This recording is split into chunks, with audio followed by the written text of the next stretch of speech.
round of 8 begins Sunday on NBCSN. Who will advance to the championship four with a victory? Race coverage begins at 12:30 p.m. Eastern. Once again, remind you that Dale Earnhardt Jr. will be joining us in the broadcast booth for a part of the telecast, as he will lend his driving perspective to this race. We enjoyed having him part of the broadcast a week ago at Talladega. Now let's go to the infield once again, as Dave Burns just caught up with David Reagan moments ago. Nice final round run for David Reagan at Martinsville this weekend, and the first in a couple of years. Where did the team make gains, David?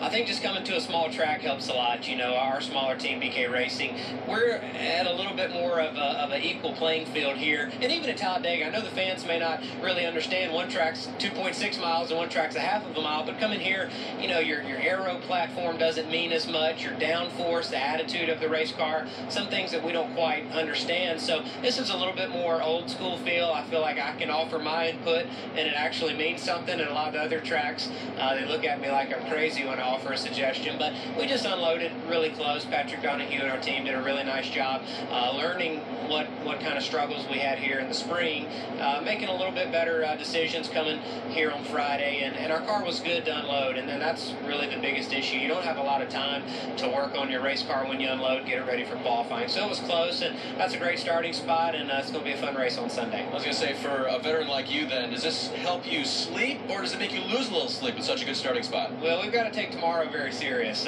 You know, when you start 25th or 30th, you're making some big changes, just trying to find some speed. But when you can start in the top 15, you know that you've got a fast enough car with pure speed to run in the top 15. So you got to make really good decisions tomorrow. Like I mentioned before, that the sun's out. It's going to be a beautiful day on Sunday. So the track's going to rubber up a little different than what we saw definitely here in the spring, but even the last few years. So Patrick and our engineer, they might not sleep too good tonight because the pressure will be on them to make good adjustments for Sunday. So good knowledge from David Reagan today. Talladega and Martinsville, similar in one way. Good feedback. Good feedback by the driver, and Jeff, that's so important to be able to have that good communication between driver and crew chief. Yeah, what he said is right. When you go to Michigan or somewhere like that, the attitude of the car is so important that the driver really, he can tell if the car is loose or tight, but you know, how to fix the car is so much more difficult at those racetracks. Here you come, and it's not simple by any means, but it's a little more accustomed. You're a little more accustomed to doing what you did as a short track racer. David still races short tracks now, so you know he's able to stay in contact with the car, can get more information, and that helps the race team. Fourth best start all time for BK Racing with that 12th place start for David Reagan. Another non-chaser that was even in the top 5, A.J. Allmendinger, was caught up to by Dave Burns moments ago. Well, it's another in a string of good qualifying runs for A.J. Allmendinger here. It seems like this place is, you're adapting this place very well. A standard day for you here? Yeah, I mean, just a solid day. Martinsville, it's so critical to qualify up front. And, you know, I felt like our Kroger Clorox Chevy was pretty good all day. We did a little bit of race trim. Kind of didn't change a ton from the spring race here. So, you know, I was really pleased to see where we qualified because I didn't think we had a ton of outright speed, which was kind of the same thing in the spring. Felt like our car is going to be really good on the long run, so we're going to work on that still. But overall, to be P4 and have a good starting spot, a great day, and I really enjoy this place. It's close to as a road course you can get on an oval, so I really enjoy it. But overall, solid day. Go to Saturday, see what we got, and be ready for Sunday.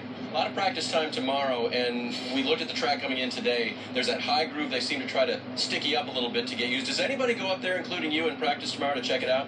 I won't be the first one to go up there. There may be some people working up there. You know, this Martinsville is always one of the toughest practice sessions, I feel like, because it's supposed to be 83, 84, which is great for the fans on Sunday, so everybody should be coming out.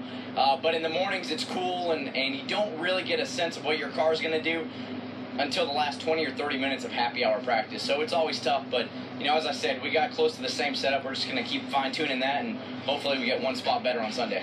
NASCAR in October, it can be challenging. Pretty impressive run, though, for A.J. Allmendinger. He'll start 4th on Sunday, and we've talked a lot about that first pit stall. Let's learn a little bit more. Marty's down there.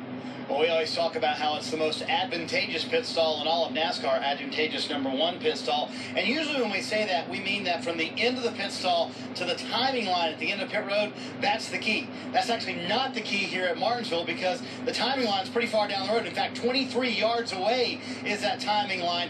But the biggest thing about this pit stall #1, the clean exit from that pit stall. Nobody else on pit road has this advantage. They have literally nobody in front of them and a clean own lane. The lane they have is all by themselves. They can come straight out onto the racetrack right from there. But here's where all the real games are played. Out here is where everybody else comes, and this is what we'll see Sunday afternoon. You want to be on that inside line, so you'll start doing math in your head. The spotters up there will tell the driver, hey, slow down a little bit, let someone else go in front of you, and so you'll play games in here trying to let cars pass you, trying to figure out how you can be on that inside line, all to make it to this timing line with an odd number in your head. That's what you're thinking. You want to hear your first, third, fifth, so you can be on that inside line. That's the biggest key. Getting to this line Sunday afternoon with an odd number in your head so you can start on the inside, because that is the key at Martinsville. We saw it here in the fall last year with Matt Kenseth, or in the spring this year with Matt Kenseth. Started on the outside on that final restart in second, wound up finishing 15th.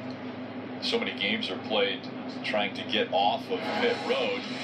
And just what Marty had said, you want to start in an odd number position. Joey Logano, having that first pit stall, knows he's first off the pit road, but then everybody else jockeying for position. Kevin Harvick and Keselowski all but stop getting off pit road, trying. They don't want to be the guy on the outside. They don't want to be second. So what ends up happening is they're both right here. They see Joey Logano's on the racetrack. I don't want to be second, don't want to be outside. So they both slow down. But the problem with that was the 41 eventually had to get back on the racetrack or hit the end of pit wall, and he gets into the side of the 4-car and gets some fender damage. So right there, I mean, he really didn't have much choice but to turn left. He wasn't expecting those guys to stop. And next thing you know, he's making contact, and the 4-car eventually had to come back and pit and fix that damage. Denny Hamlin wasn't happy with the games being played, but, you know, it wasn't the first time we'd seen it done. No. It won't be the last.